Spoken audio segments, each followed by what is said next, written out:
Welcome to You Are Not a Goat. If you want to follow your passion and do what you love, this is the podcast for you. Without further ado, here's your host, Slimy Zions. Hello and welcome to another amazing edition of a super awesome podcast titled You Are Not a Goat. My name is Shlomi Zions and I am your host. Boy, do we have a show for you today. As you know, one of my goals with this podcast is to inspire people to live better lives, do things they enjoy doing, follow their passions and their dreams. Perhaps you've always wanted to take a trip around the world, start a hobby, play a musical instrument, found a business, something like that. Now is the time. There's never been a better time, and there's never been a person who's more suited to do what you need to do than you.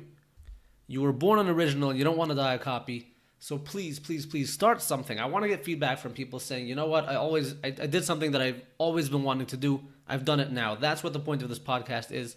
I want to hear that from you guys. Thank you so much for listening. I appreciate it tremendously. It means the world to me. And also it would mean the world to me if you left a review on iTunes or wherever you listen to your podcasts. We are everywhere. We're on YouTube, we're on iTunes, we're on Podbean, on Stitcher, on Spotify. By the time you hear this podcast, we should be on Google Music Play, whatever it's called. Every week we're expanding to new platforms, so there's no excuse not to listen. And please, please, please leave a review. It literally takes 20 seconds from your time. Do you know how much time it takes to make a podcast? Many, many hours every single week. I do it gladly, but please leave me a review. It'll help the show grow and attract more listeners.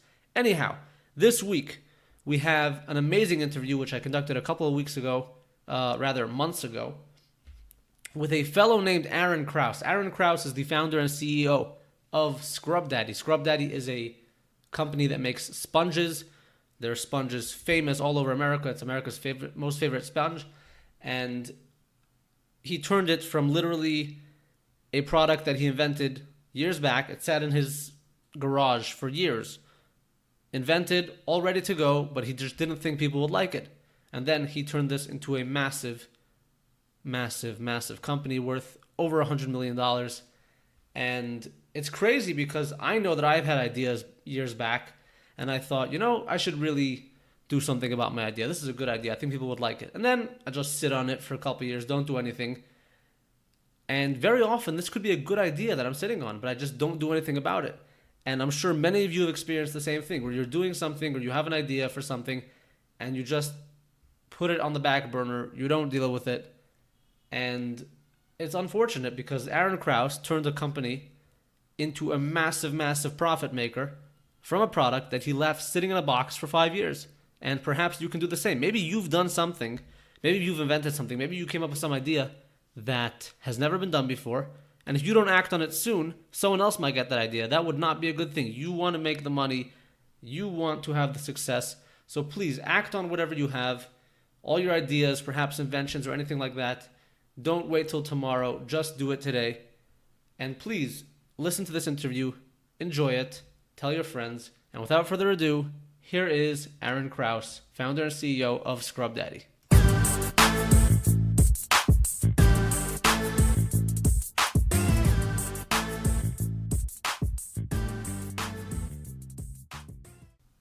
Aaron Krause, welcome to the show.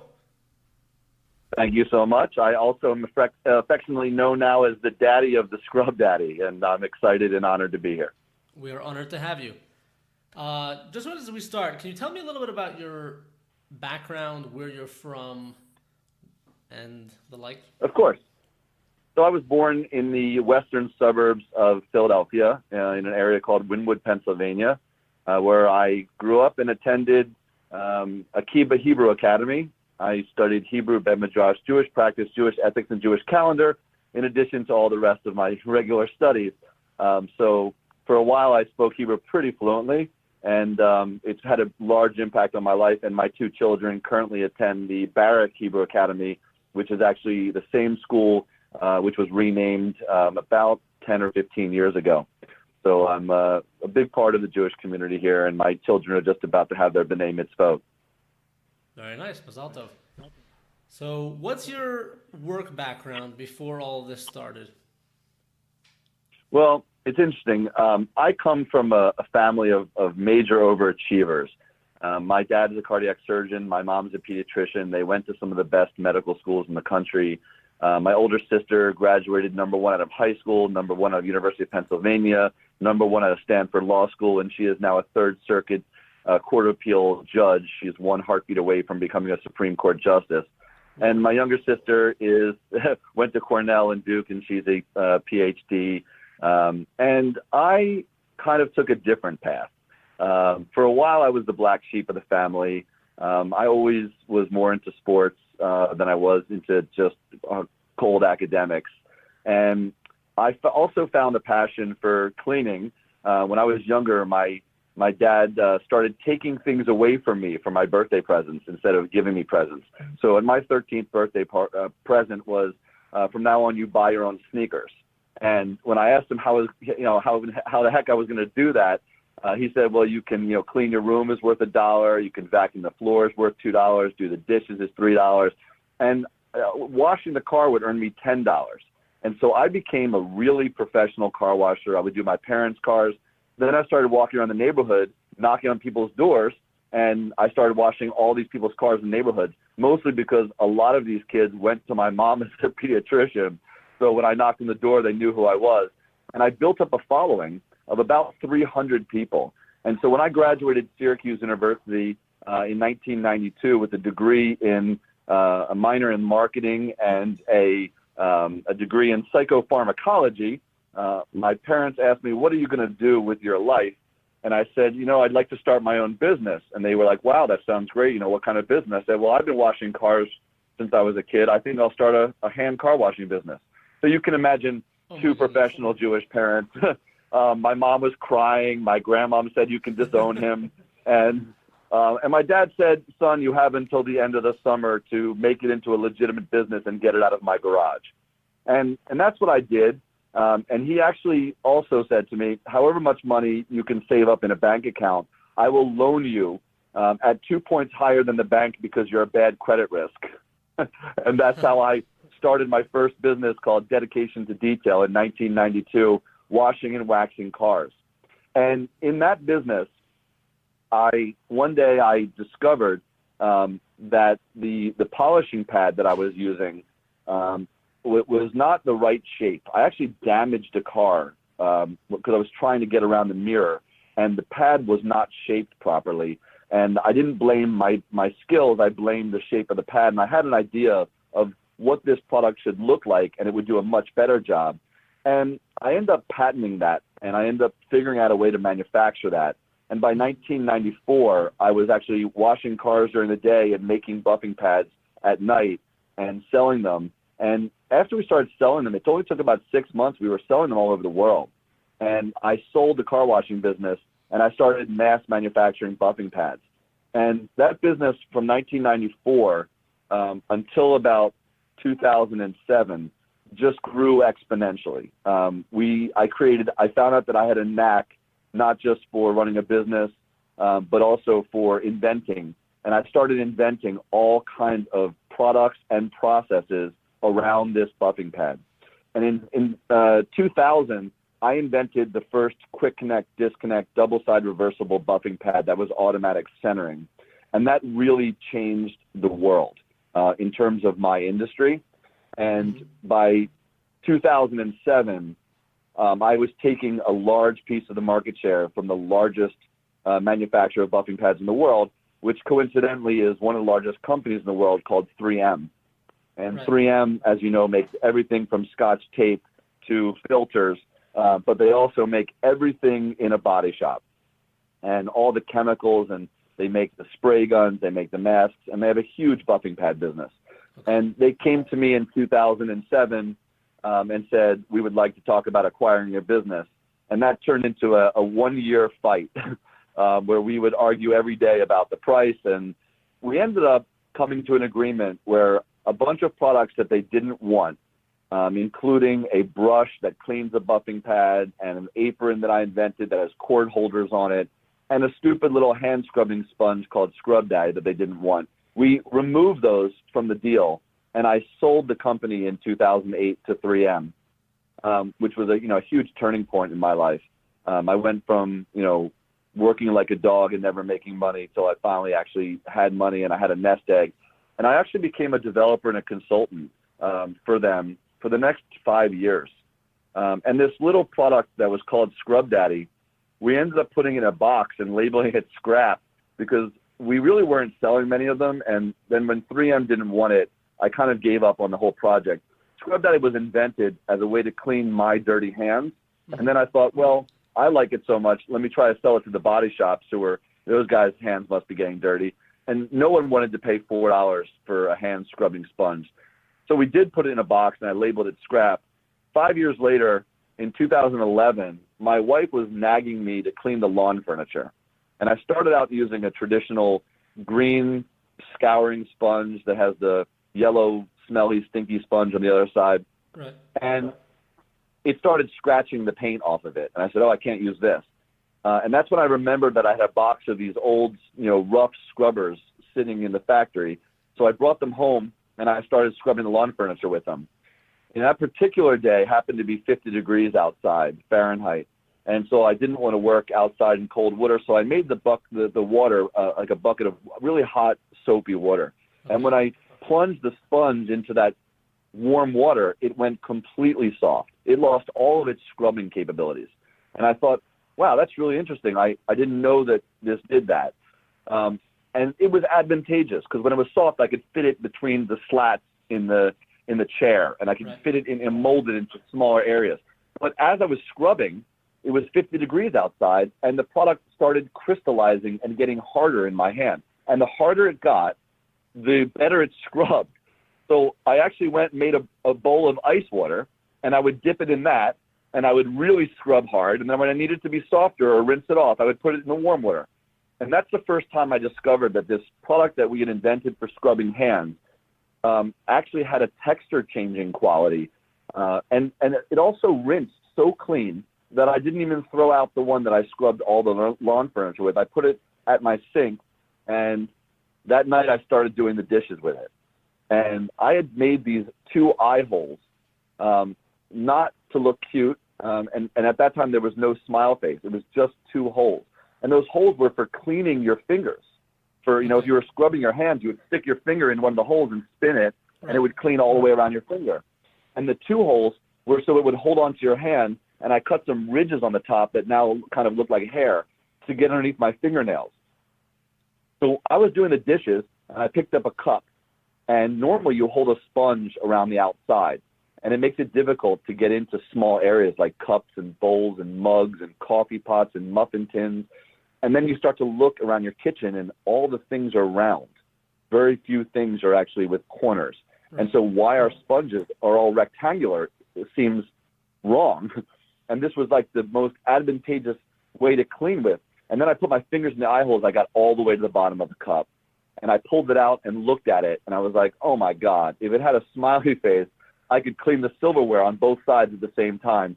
And that is when Scrub Daddy was reborn and repatented as the smiley face character that everybody knows and loves now, and has actually become America's favorite sponge. And we actually hold the number 3 brand of sponges in the country, and we have 50% brand awareness. Wow. So you're telling me that this whole thing was a mistake? The entire thing was an accident. An accident. It was not. Yeah. I had not developed this material to become a sponge for scrubbing your kitchenware. I'd made it to scrub your hands. And these serendipitous mistakes are not uncommon in inventions. Actually, they're very common. Many drugs for pharmaceuticals are invented for one purpose, and they end up not working that well for that. But during the trials, they find out this is lowering people's blood pressure so well, and the product becomes a blood pressure drug. And in fact, 3M, the company that purchased me in 2008, always talks about how they invent things, by accident for one thing, and then they discover that its actual purpose was something completely different. If you're familiar with a product called Scotchgard fabric protectant, that was being developed as something completely different, as a coating for something, and it fell on one of the researchers' shoes. And then he walked to his car, in the snow and ice. And when he got there, one of his shoes was completely dirty and covered with slush and mud and snow and ice. And the other one was completely clean and the water was rolling off of it. And he was like, wow, what is that? And they end up creating this fabric protectant called Scotchgard that people know and has become so famous. So I don't want to call it a mistake. I call it one of these serendipitous accidents, and inventors like myself, and I consider myself an inventor more than even an entrepreneur or business person, because I love to invent products. I have over 20 patents now. Nice. We all recognize that sometimes you're creating something, but you need to know how to pivot and realize that this may have far-reaching implications or applications. My question is, what did you intend to invent when you made the sponge? Because it seems like it's perfect for what it's being used for now, but what did you intend to do with it, and how come why is there this chemical reaction? So what I intended to create was a way to clean my dirty hands. Right. I had not just been inventing products, but when I was making the buffing pads, I was inventing the processes and the machinery to create the buffing pads. I would create a new invention in the buffing pad, and it was a great idea. For instance, I invented the first buffing pad that has an indicator line that tells you when it's worn out. And it's a great invention. Well, how do you do that? I mean, there's no equipment in the world that does that puts the indicator line in. So I had to invent not just the idea and the product, but also the manufacturing process to make this thing. And so I started inventing machinery. The problem is I would invent the machinery and then I'd be the only one who knew how to fix it. So I would spend half the day in the factory under machines fixing them and repairing them, and my hands were covered in oil and grease, and then I'd have to come back in the office and be the president and CEO of the company. So I was trying to figure out a way to get my dirty hands clean, and I didn't like the options that were out there. There's lava soap and Gojo. They're basically lotion with rocks, and it feels disgusting, and it makes your hands, it dries them out, and it doesn't suds up, and it doesn't smell good. So I just wanted to use my soap, and I needed something rough to scrub my hands with. Now, I was making my buffing pads out of urethane foam, and I knew every company in the world that made foam. And I thought, why don't I contact the foam companies and see if I can get them to make me a really rough, tough foam? And I contacted all these different companies and send me the roughest foams you have. Well, this company in Germany sends me this material, and it's really interesting. It's very hard, but I wanted it to be a little bit stiffer, and I wanted the holes to be a little bit bigger, and I wanted the tensile strength to be a little bit stronger, and I wanted it to be a little bit denser. And so I started a project with them in about 2006 to create this material for me to scrub my hands. And lo and behold, they did it. They made this material by adding different chemicals and making it really stiff. Now, I had never tested it in hot water. I didn't wash my hands in hot water. In the back of the factory, we didn't even have hot water. It was just a cold sink, just like you have in a body shop. Right. So I never knew that it had this texture changing property to it until that day in 2011 where I started to dunk it into hot water because it was cold outside. It was just one of these like amazing serendipity moments where you realize, wait, this thing has properties I didn't even know I built into it. And these seem to be really advantageous when scrubbing, and cleaning, items around your home rather than just scrubbing your hands. Now, by the way, Scrub Daddy continues to be known as one of the best things for scrubbing your skin with. And I get testimonials daily from people who now use it in the shower all the time. And it's one of the best exfoliators. It's way better than any loofah. It rinses clean, and you can make it nice and warm and scrub, gentle areas of your body. And you can also make it really rough and scrub your feet and elbows and knees. Wow. So let me ask you a legal question. If you didn't know that the sponge gets soft when it goes into hot water, who does the patent belong to, you or the German company? Neither. So there is no patent on it. There's many times I've had 25 more year experience with patents. You get a patent on something when you want to tell everybody in the world what it is, how you make it, what it's made of, because you're sure that you can lock that down. And when you get a patent, you understand that it's going to expire and everybody's going to be able to make your product. Right. You don't get a patent when you want to lock down intellectual property and know-how, and this company in Germany is actually the only company in the world that can make the material for some very specific reasons. I'm not going to disclose those reasons because that would give up all my intellectual property. Right. But they're the only ones that can make it. And so we don't tell anyone, and we don't patent it. I just got a contract with a German company that's in perpetuity. So it's better than a patent because it doesn't expire. I own the rights to this material. It's basically my material. They only make it for me, and I'm not going to tell anyone what's the process by which we make it. It is a urethane foam. That's the material, but it's done in a very, very specialized way. We call it a highly engineered polymer. And I don't want a patent on it because I don't want to disclose everything about the material, because then everyone will try to copy it and they'll just try to change the formula to get around our patent. Awesome. Okay, so I was going to ask you if you had any naysayers when you came up with this idea for the sponge, or when you realized that it would be a good product, but I'm not going to ask you that question, because after you sold your first company for a lot of money, I'm assuming that people believed in you. Well, unfortunately, that's not the case. There were a lot of naysayers, and there were many people, including one of my ex-business partners, who didn't believe that the product would become something successful, and they didn't even want to be involved in the business, which is unbelievable. But there was plenty of people who at one time or another thought, no one's ever going to buy a sponge for $4, and that's a quote that we basically say in the office all the time. Oh, no one will ever buy a sponge for $4. Meanwhile, we've probably sold more than 40 million of them at this point. Wow. So once you got this big idea, what was the process like? Where did you go from there, and how did you start this company? Well, literally the day after I discovered it in my home and I did my dishes with it, I came into the office and told I had 4 people on my executive team.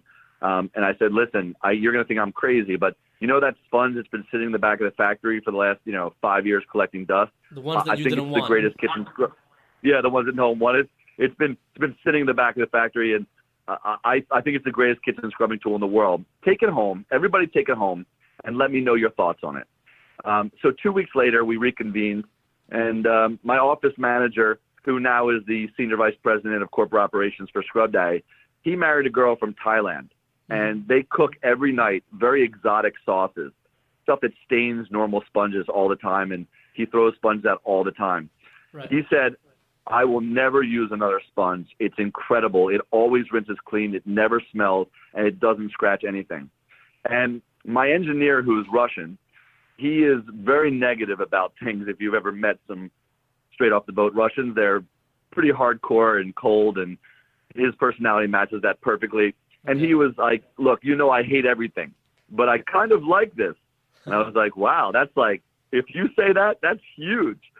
And so the next step was to invest in some logo creation.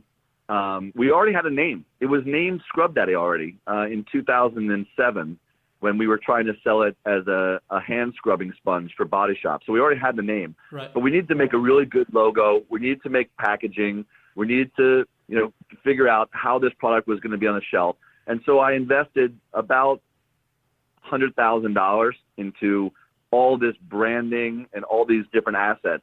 And I tried to get it onto the shelf. And after we did that, I started calling, every store, Bed Bath & Beyond, the supermarket chains, Walmart, Target. I couldn't get past a receptionist. Okay. No one would call me back. And it looked like it was gonna die. And I was pretty frustrated. But a friend of mine who owns 5 supermarkets in the Cherry Hill area called ShopRite, he said, look, you could put it on the shelves and we'll see if it sells, but I don't think it's going to. But I'm happy to give you, some shelf space and you see what you can do. So I put it on the shelf, and he was right. It didn't sell. And I couldn't believe it because we had this beautiful, bright orange packaging and a smiley face smiling at you. But it turns out, people go to the supermarket. They're not looking for the latest in sponge technology. They're looking for their eggs, their milk, and they just want to get out of the store. Right. And they just, they just go and almost by reflex, they just buy the sponge they've always been buying, and they never even look at anything else. So he said, listen, why don't you set up a little like booth and start doing live demos in the store? Show people what this thing can do. So I did that. And oh my God, it was, they normally would sell, 1 to 2 sponges a day. Right. And I was selling 100 a day. And wow. He let me do this in all 5 of his stores. And it was great, except that I couldn't make any money because, I was selling him the sponge for a really cheap price, and then he was making money, but I couldn't afford to pay myself. And we weren't making enough money to even pay for someone to stand in the store at $10 an hour. And I was like, what am I going to do? It's not a sustainable business model. Right. And I was really frustrated. And I knew we had a really great product. And I said, how can I get this out to the public and not spend, $1 million on advertising? And I happened to be reading the Philadelphia Inquirer, which is the biggest newspaper in our area. And I read the business section. Okay. And I was reading, this is 2011. So you need to remember the U.S. was still still in a recession, actually, a pretty big one. And people didn't know if we were going to go into a depression or if we were going to come out of it. And right. The newspaper was writing all these articles about how the Chinese are taking all our jobs and we're all going out of business. And I called the editor up and I said, you write these stories and you scare people and then they don't go out and shop. And then a couple more businesses go out of business. And then you guys write another story. Why don't you write a story that's positive? I'm in the Philadelphia area. I'm creating jobs. I'm inventing new products, sold my last company to 3M, and I'm going to do it all over again. And they said, well, what are you doing? And I told them. They came down and spent the afternoon with me, and they wrote a story on the front page of the business section, and they posted it on the Sunday edition, which hits over 1 million people. And the title of the story was, he's the daddy of the scrub daddy. And our phone line started blowing up, and our website blew up. People were buying one every minute. And a guy called me up and said, I really enjoyed reading the article and learning about you. And I get products onto QVC. Now, I don't know if you know what QVC is, but QVC is the largest television network in the United States. It's a home shopping channel. 24 hours a day, they're selling products. And they are bigger than ABC, NBC, and CBS combined. Wow. And it is a mega way to get your product, sold. So the guy said to me, I get products on QVC. And I said, oh, you work for QVC? He said, no, I'm a broker. And I said, well, why can't I just call QVC and get on myself? Like, why do I need you? Mm-hmm. He's like, if you can do that, you should do that. And if you can't, you should give me a call. So it just so happens, talk about serendipity, QVC is 30 minutes away from my factory. QVC is a Philadelphia area-based company in Westchester, Pennsylvania, and that's where their world headquarters is. And so I took a drive out there. I couldn't get through the front door. They gave me a piece of paper that says go online and fill out our form if you want to submit a product. You can't talk to anybody here. Right. So I did that, and within hours they rejected me. Doesn't meet our marketing criteria. It won't sell on TV. Have a nice day. I have that letter actually in my office. It's on the wall. It's framed, and it sits right next to the day that we sold 2.1 million scrub daddies in 24 hours. I love that. I love how you take your failure and put it right next to success so you can remember it always. Yeah, that's awesome. I remember it all the time. And I try to make it fun, that I really remember that moment of stress. Anyway, I called the broker back up. I said, I can't get on. And he said, yeah, of course you can't. No one can get on. They're getting, 1,000 submissions a day. And that's why there's an army of brokers that waste our time, our money, our reputation to bring products that we know will sell on QVC. I said, well, what do you get? He said, I get a percentage of every one you sell. I said, well, let's do this. He got me a meeting within a month, went in, met with the buyers. And interestingly enough, they said, we like it. We want it to be on TV, and we want you to be the on-air person. And I was like, oh, forget that. I'm not going on TV. Are you crazy? I've never done it. I'm not an actor. And they're like, oh, you're going to be great. We love your personality. You're going to be fine. So I did a one-day class, and they threw me on air. And I was a deer in the headlights. I didn't know what I was doing. The show was over in like 5 minutes. I got through almost none of my demonstrations. And normally that's the kiss of death. That's Okay. the QVC is you give you one shot on air. You don't hit their numbers, you're never back on again. But this particular instance, the buyer and the producer watched my show, and they called my broker, and they said, you know what? The numbers didn't do what we thought, but we really liked Aaron's energy, and we're going to give him one more shot. My second show, I felt much more confident, and I actually, asked the host. When you go on QVC, it's you and also a QVC person. Okay. They're considered the host of the show. And I said, listen, this might be my last time ever on TV. I really need your help. I have like 40 demos to get through. And she was like, you know what? You do your thing, and I'm going to go wow, wow, wow. And I did my thing, and we sold out in like 4 minutes. And then QVC doubled their order and put me on a better time, and I sold out in 6 minutes. And then they doubled their order to about 6,000 or 7,000 sets of 6, and I sold out in like 8 minutes. Wow. By my fourth show, I felt I was actually loving being in front of the camera. Like, it's such a rush. It's one of the best feelings you can have. Like, when you know that people are not just like seeing you on TV. Like, it's one thing to be an actor, but it's another thing to be selling the product that you invented, that you love, that you're so passionate about, and then immediately getting the gratification that people are responding and buying it. It's totally different than just being like on a TV show. I loved it. I just enjoyed the stress of it, and and I kind of felt like I was born to be on TV. Like, this is so cool. So anyway, I came home one night and I was bragging to my wife how I'm a TV star, and she's telling me that I'm an idiot and to be quiet because our favorite show's coming on. And it's a show about entrepreneurs and inventors and business people and venture capital, and it's called Shark Tank. Shark Tank.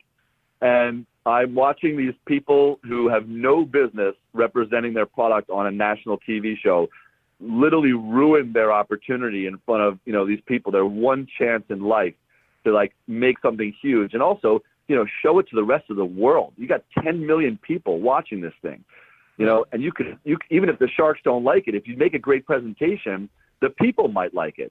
And I turned to my wife, I said, what a bunch of morons. I could go on that show and kill the sharks. You know what? How do you go on Shark Tank? So I took my phone out, did a search, found a website. Here's the Shark Tank application. I filled it out. Next thing you know, I get a phone call from the producer. And they asked me my story. I told them I'm already on QVC. You can watch how I act on TV.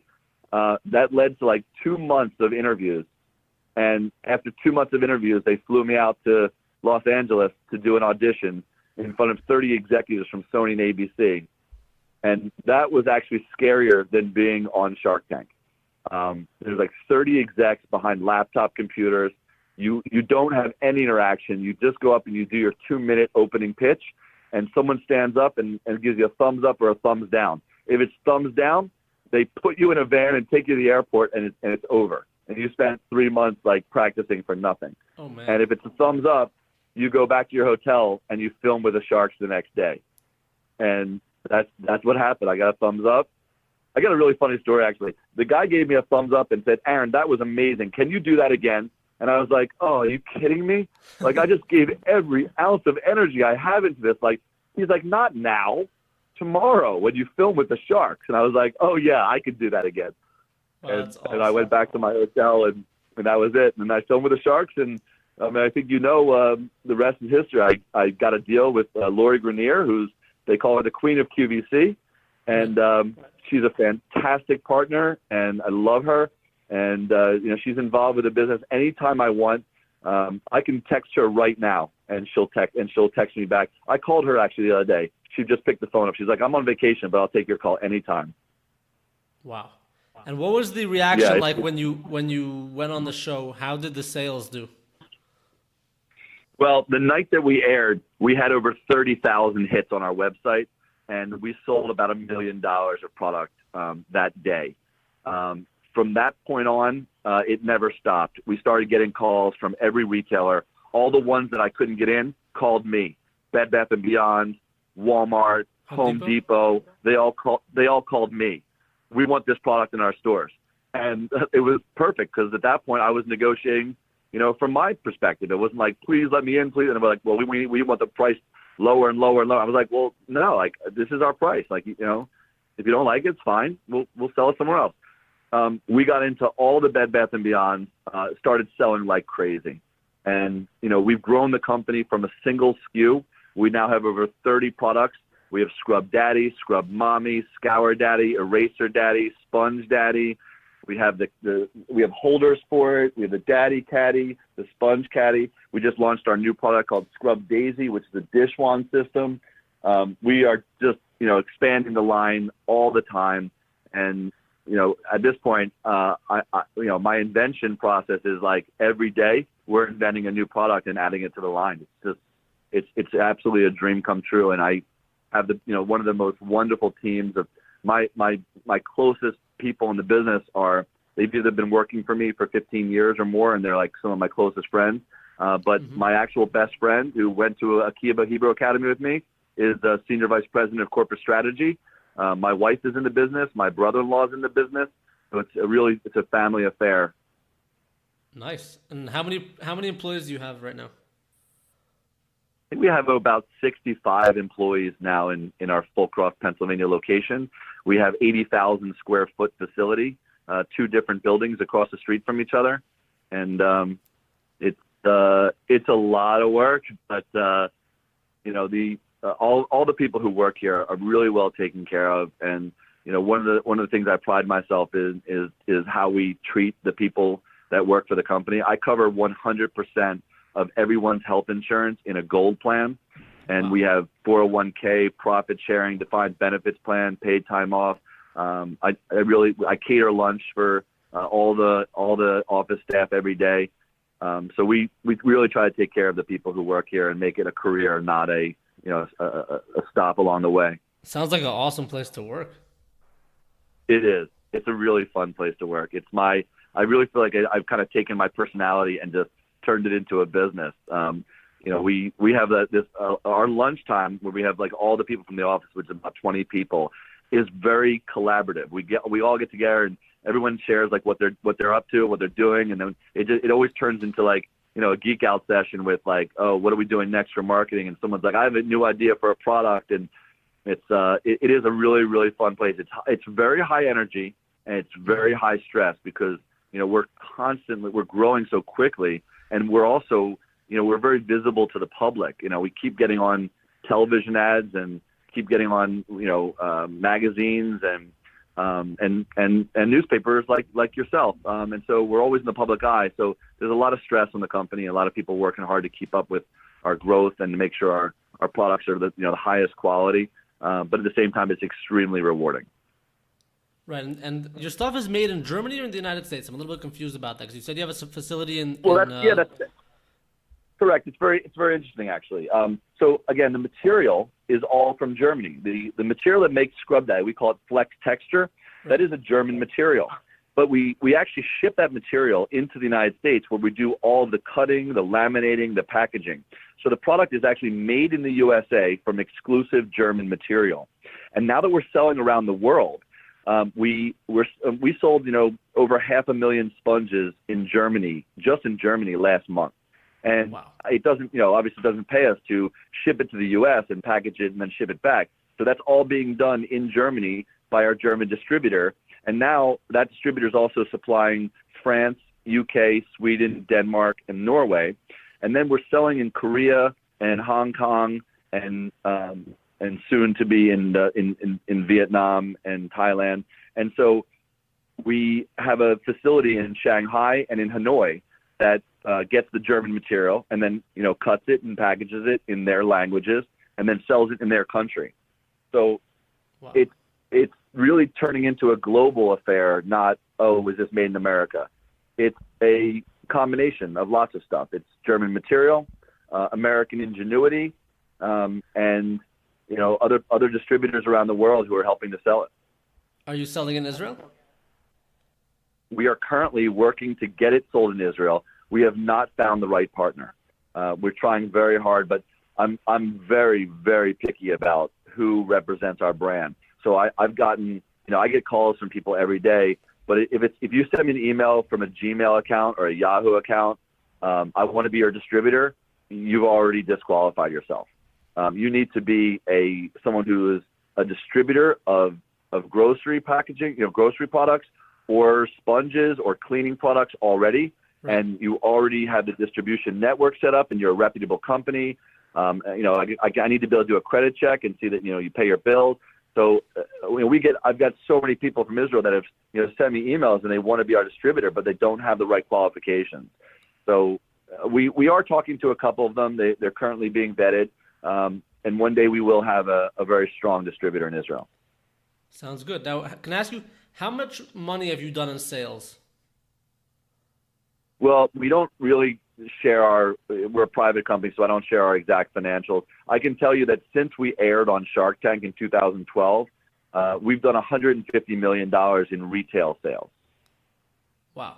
So do you ever think about the fact that a $150 million idea sat in a box for 5 years? No, every single day. And I look at all my other crazy inventions. They're like, wait, could I use this for something else now? Because, I'm always wondering what else is sitting in my junk pile. A lot of my employees laugh at me. They call me a pack rat because I really don't throw anything away. I'm like, well, I work, but I'm not throwing it away. I keep it in a box. And I tend to always go back and try to reuse ideas. So I think about it all the time. I think it's one of the craziest, things about the story. But I'll tell you one that's even crazier. Okay. So the company that bought me out in 2008 and didn't want Scrub Daddy is 3M. Right. Do you know who the largest sponge company in the world is? They own 80% of $1 billion marketplace, and they are literally the number 1, number 2, and number 3 sponges in the world. Who is it? It's a company called Scotch-Brite.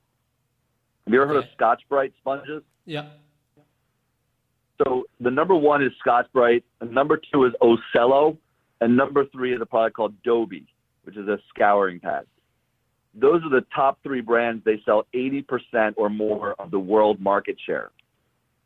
All 3 of those brands are owned by 3M. By 3M. Wow. And you know who their biggest competitor is now? You guys. Scrub Daddy. Right.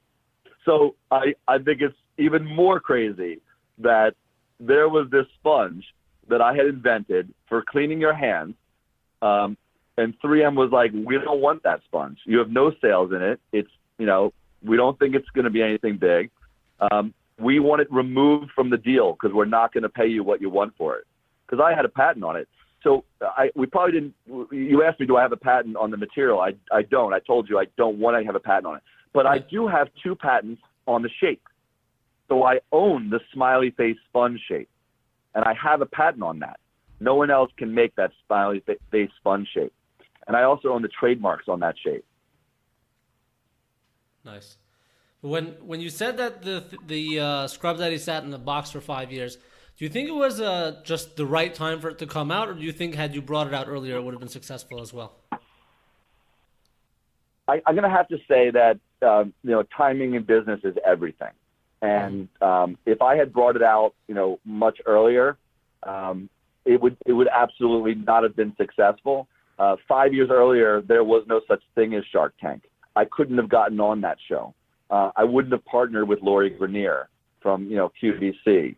I probably, QVC probably wasn't ready for it at that point. There's so many things that, wouldn't have lined up at that time. So I think that it was perfect that it sat in that box for 5 years. Wines get better over time too. Right.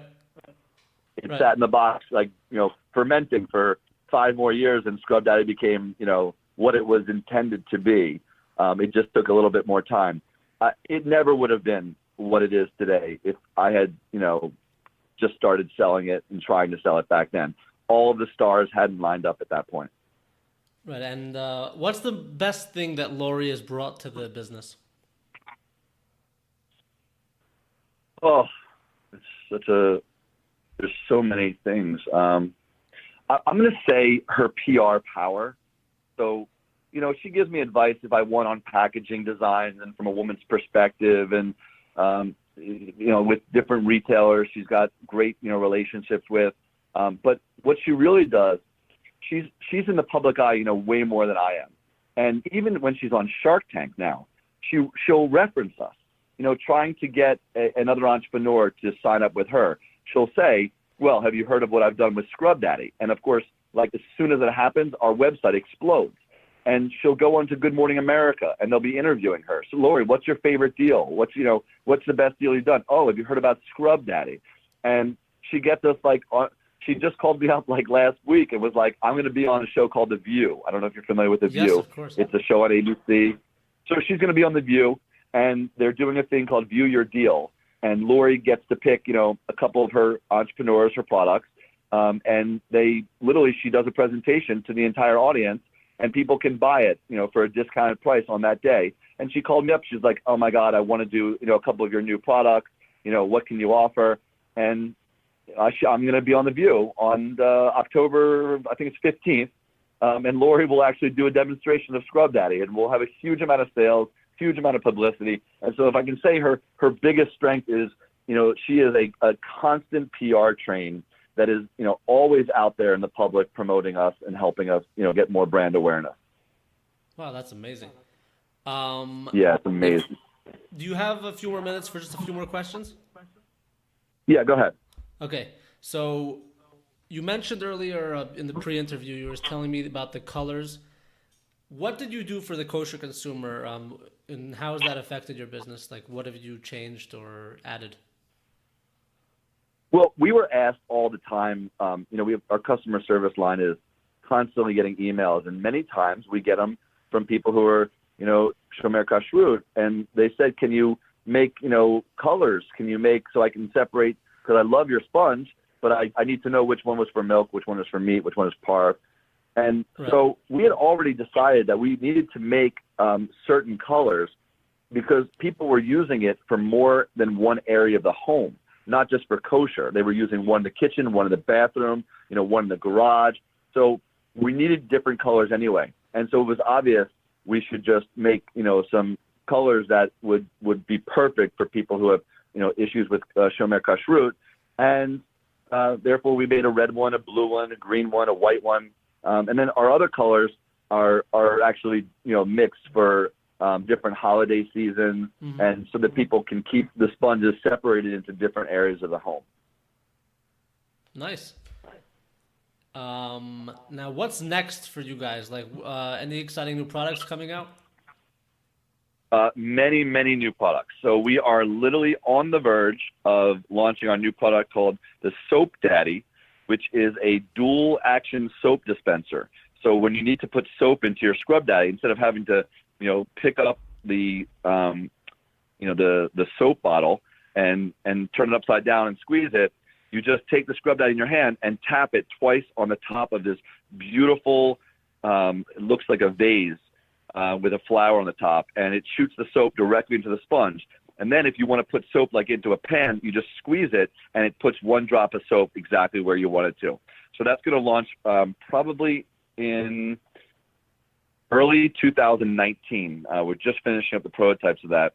And we recently just launched our new product called Scrub Daisy, which is 3 interchangeable scrubbing heads. And each one has a different scrubbing function. And they all look like a flower that sits in a vase at your sink like a bouquet. And then we have new heads coming out next year called the Cactus, which will be a bottle scrubbing brush. And they all connect onto the same soap dispensing wand. You can view all of these products on our website at scrubdaddy.com. There's videos of every single one of them. And then we also are launching a new eraser material. There's a product called Magic Eraser, which has become very popular for erasing scuff marks. Is and we have a new Mr. version Clean? launched. It's from Mr. Clean, but they don't own the exclusivity on the material. So the material is available to everyone. And if you go on our website, you'll see we took that eraser material and married it with Scrub Daddy material. And it has many advantages because it's got 2 sides of different scrubbing power. One of the most exciting things that we did recently and is just starting to hit the stores is we did a collaboration. We own the license for SpongeBob. So if you're familiar with SpongeBob SquarePants yeah, sure. And Nickelodeon, Right. We actually own the license for scrubbers and sponges and screen cleaners. And we recently just launched our pineapple under the sea scented scrub dyes. They smell like pina colada. It's such a great scent. And we did a test on QVC and sold like 30,000 of them in like 10 minutes. And I mean 30,000 sets of 6.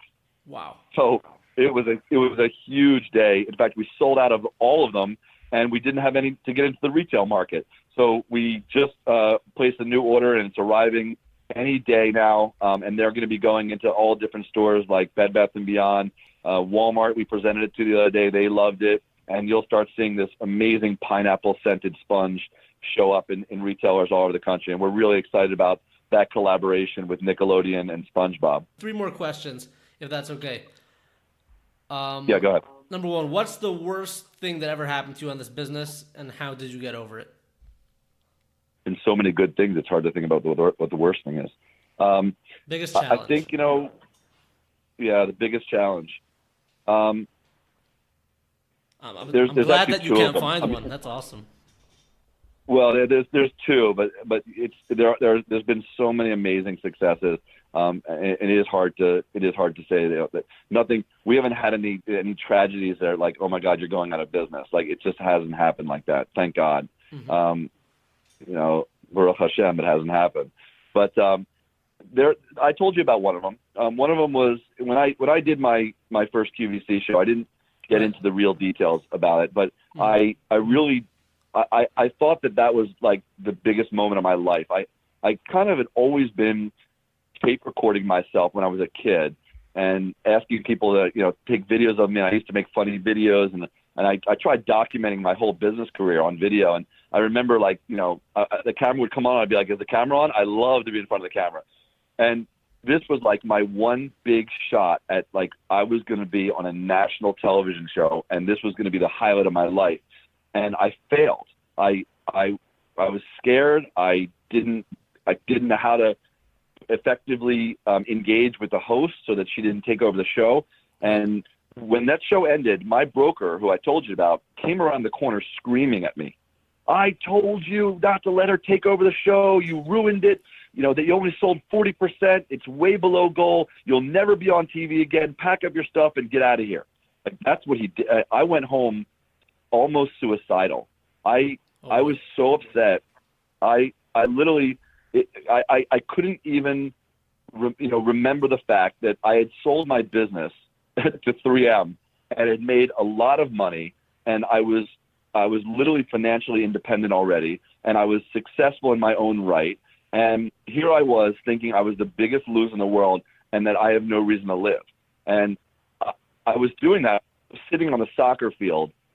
My show was at like 6 a.m. So imagine by 9 o'clock in the morning, I'm on the soccer field watching my daughter play soccer, and I am in tears. And my phone rings, and it's the broker, and he's like, "Look, I'm really sorry I was so hard on you, but I had such high expectations for you. I know who you are. I know your personality. You should have just done great, and it's the host's fault for like talking over you the whole time. But you're not going to believe this. I just got a call from the buyer and the producer, and they loved your energy, and they're going to give you another shot." And I think the way I overcame it was I was like, I'm not going to let that happen again. Like, I'm going to take this show over, irregardless of what everyone has told me. I was told a million times by QVC, don't take over the show. Don't interrupt the host. Be very, very quiet. We don't want hard selling. We don't do our show like a used car salesman. Don't be your crazy, energetic self. And instead, I was like, I'm going to be myself. And as soon as I did that, the numbers went through the roof. And the truth about QVC is you got to hit your numbers. And, if you're doing great numbers, no one's going to complain. If you're doing bad numbers, you're in a lot of trouble. So that was a really big thing to happen. Mm-hmm. And that's how I turned it around. The second one was actually, it aired on a show. You could actually look it up on YouTube. Shark Tank had a follow-up show called Beyond the Tank. Yeah, I saw that. And in that show, we were actually having a really big issue with our German manufacturer. They basically had run out of capacity to make our material, and they weren't going to do anything about it. And we were placing orders, and they were like, well, we can't make it that quickly. And we were going to have to shut down a lot of our new product development because they couldn't keep up with the production. And they never expected the product to grow this quickly, and they just didn't have the infrastructure and the systems in place to meet our demand. And they weren't willing to just, invest that money. We were like, well, what are you guys doing about it? They're like, nothing. It's your product. You do something about it. Oh, man. And so we got into this issue, and it was around that time that Shark Tank came to me and said, hey, you having any business issues? Because we'd really like to focus on, a problem that you're having and how you might resolve and film it on camera. And so we invited the Germans to come to Philadelphia, and we did the meeting on air. You can watch at the end of the segment, I saw that. Yeah, that's the end of the segment. And the way we overcame it, and you asked me, how does Lori help me? Lori was in that meeting. She showed up at the meeting, and we literally negotiated with the Germans, and we said, look, we'll commit to buy a certain amount of material, and we'll increase the amount of business by X amount if you guys spend the money to do it. And right. And they said okay, and we did it. So that's how we resolved the other issue, and it's been fine ever since. We have many challenges every day in business. There's all kinds of little challenges where machines break down, or one problem we're having right now is we have another supply issue. We launched a new product called Scour Daddy, and the supply chain is really difficult. It goes from Germany to Shanghai, and in Shanghai they're knitting this mesh, and they're sewing the material and putting the scrub dye material inside of it, and then they ship it to us for packaging. And the logistics of that supply chain takes so long, we can't keep up with the current demand. The product is we're selling over 10,000 3-packs a week just in Walmart. And it's in Walmart, it's in Kroger, it's in Bed Bath, and we can't keep up. And every time that you don't hit your orders by these big suppliers, they fine you. And sometimes the fines are so high that you lose money on the entire order. And it's really, really frustrating. And I've actually had to air shipments from Asia just to keep up with our demand in Walmart. And of course, I lose money on the whole thing. Yeah, the air shipping gets really expensive. It's so expensive. But what's more expensive is to be fined by Walmart and to lose face. If you lose a lot of face with Walmart, you'll get kicked out. And I can't. We have at least a bi-yearly meeting with the Walmart buyer, and when you go in there, if they're like, hey, you are never on time in your shipments, we can't have business like this, you guys are out. I would rather air ship it in and lose money and figure out how to fix my supply chain than I would lose the business in a store like Walmart, where they have 4,000 stores all over the country. And so the way we're overcoming that is my Asian supplier set up another manufacturing facility in Hanoi, Vietnam, and they're doubling their capacity. And it will just take us, another 2 or 3 turns before we have enough stock all the time. Awesome. Okay. What advice would you give to someone who's looking to start a new business? I've been asked that question all the time. My answer is always the same. When you start a new business, unless you're a commodity, which I don't like going into businesses where I'm just making the same thing as everyone else. I always want to have, what's special about me. And if you're doing something that's special and you believe in your product, do not undercharge when you start a business. The biggest mistake I see in, small business people and entrepreneurs make is they're so into getting the sales and having large numbers that they miss the point of being in business, which is to make money. And so they undercharge for their product or their services so that they can compete with everyone else out there. Instead, make the best product, the best service, and charge the higher price, because you need to have that cushion. Believe me, you never know how many problems you're going to have in business until you have them. And when you have them and you don't have enough money to weather that storm, you go out of business. So you don't have to get 100 million, sales. You could have 1,000 sales. If you charge the right money and you've made the right margin, you'll be able to, one day when the water heater breaks or your air conditioner system goes out, you're not like, well, I was never counting on that happening. You'll have a cushion and you'll be able to pay for it. And that's what I did with Scrub Day. I was told every day, no one will pay $4 for your sponge. No one. And I said, well, that's their problem. It's the greatest sponge in the world, and no one else can make it. I'm not selling it on a competition level with a $1 or $2 sponge. It is a $4 sponge, and I'm going to need that money for marketing, advertising, and for growing the business. And if people don't buy it, if I sell less of them, but I make more, good. I did less work and I made the same money. Great. And you'll find that most entrepreneurs have the wrong mindset. They're so young and excited. They just want to jump in and they just want to have sale. And they undercharge, and then they don't have any money to actually keep the business going. So you don't believe in doing promotions or going on sale and stuff like that? I do. I believe on going on promotions, but I believe that's exactly the point. You have to start your price high so that you're even able to go on promotions. People will start out with this low margin every day, and then they'll never able to go on promotions. I see. Okay, how do you deal with stress? I live for it. I enjoy it. It's what makes me. It's what I wake up in the morning for. I eat it. Wow, you sound like a monster. That's awesome. Okay. Stress is. You got to know yourself, and I can tell you, like, I could never study for tests like a month or a week in advance. Like 2 nights before, when the stress was on, that's when I perform my best. That's when I write my best speeches. Like 2 hours before, I'm going to give a speech. I'm like, oh my God. And then I sit down and I type out something that's really beautiful. I just can't do it unless I'm under stress. I live for that stressful moment. I don't look at it as stress. I mean, obviously it is stress and it's hard.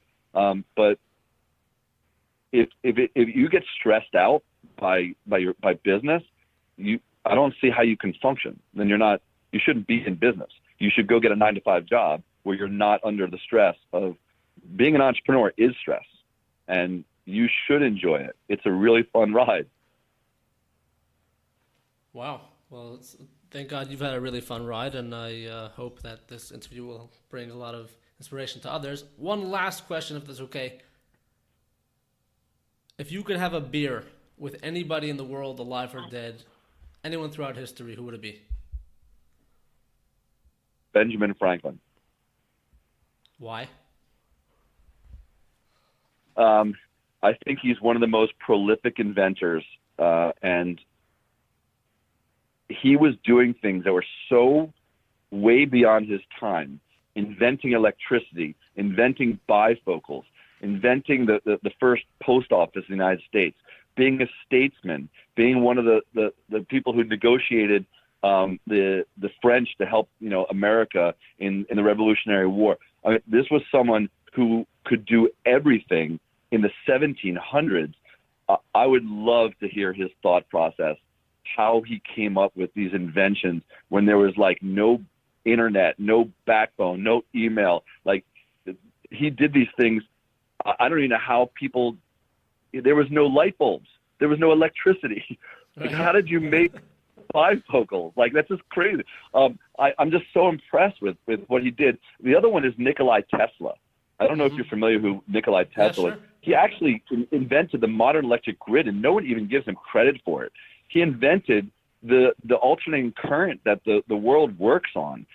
He's another person that's so way beyond his time, and I don't think he gets enough credit for it. So I'd really like to go back and tell him how impressed I was with what he's done and how he changed the world. And Thomas Edison is the one who gets all the credit for everything, and Edison actually stole a lot of the stuff from Tesla. Oh, I didn't know that. Okay. Yeah, they were actually at war with each other. They hated each other. Really? Tesla was in Serbia, right? He came to the United States as well. Oh yeah, I thought he stayed there. Okay, I was in Serbia recently, and I saw the whole airport is named after him, and it's like the national pride. Oh, he is the national pride. And by the way, my favorite, car company is named after him, and I own 2 of them. Good for you. Yeah, I'm. That's that, and that's my. I'll give you one more. That's my other idol. Elon Musk. Yeah. Yeah, Elon is a beast.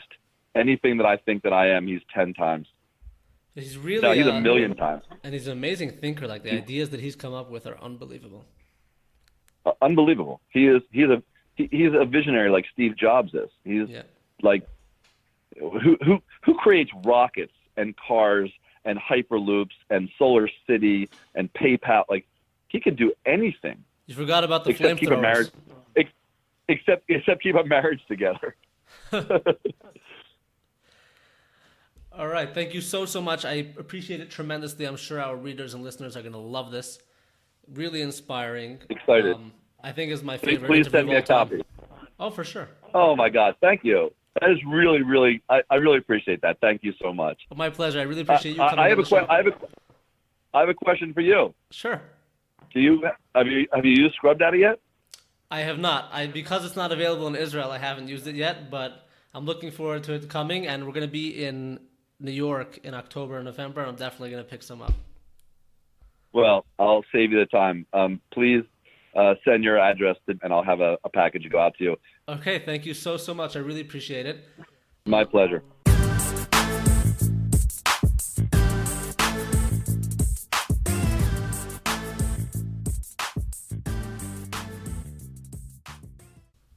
Welcome back to You Are Not a Goat. That was a truly amazing interview. It's unbelievable. Like, it just boggles my mind, the fact that this product sat in a box for 5 years. So please do not procrastinate. Just go out and do something. Start something. You probably will not regret it. You can learn more about Aaron Krause and his company Scrub Daddy at www.scrubdaddy.com. That's SCRUBDADDY.com. Obviously, the link to that is in the show description. Check it out. I have these sponges in my house. Aaron sent them to me. They're really awesome. And I do recommend that you should buy some for your home as well. On another note, I know that many people use YouTube very often to watch videos. I also use YouTube from time to time. And we have a channel for the podcast on YouTube. You're going to want to subscribe to that channel. It's You Are Not a Goat. Just search it, subscribe. And I'll tell you why you want to subscribe. Because very soon, we're going to be starting with video episodes. I can't promise that every episode is going to be a video episode. I would like to produce every episode in video format as well, but that's not going to happen for now. But every now and then, there's going to be a video episode starting pretty soon. And they're going to be very interesting. Most of the interviews that I've conducted so far have been over the phone, but I'm going to start meeting with people in person and filming it. A lot of good guests coming up on the show, so you don't want to miss that. Please subscribe, youtube.com, You Are Not a Goat. Additionally, please subscribe to the iTunes feed or the feed on whichever platform you use to listen to your podcasts so that you never miss an episode. And of course, another friendly reminder to please leave a review. It helps the show grow tremendously. We can become the #1 podcast on iTunes if we get enough reviews. So please help me with that. Lastly, I always love hearing from you guys. Any feedback, comments, criticism, whatever ideas you have, please contact me through Facebook, Twitter, or Instagram at Chusidel. That's CHUSIDEL. And again, I always love hearing from you, and I respond to every single message. It may take me a couple days to get to it, but I will respond. So please get in touch with me. I look forward to hearing from you, and I look forward to seeing you next week. You Are Not a Goat, the podcast for you.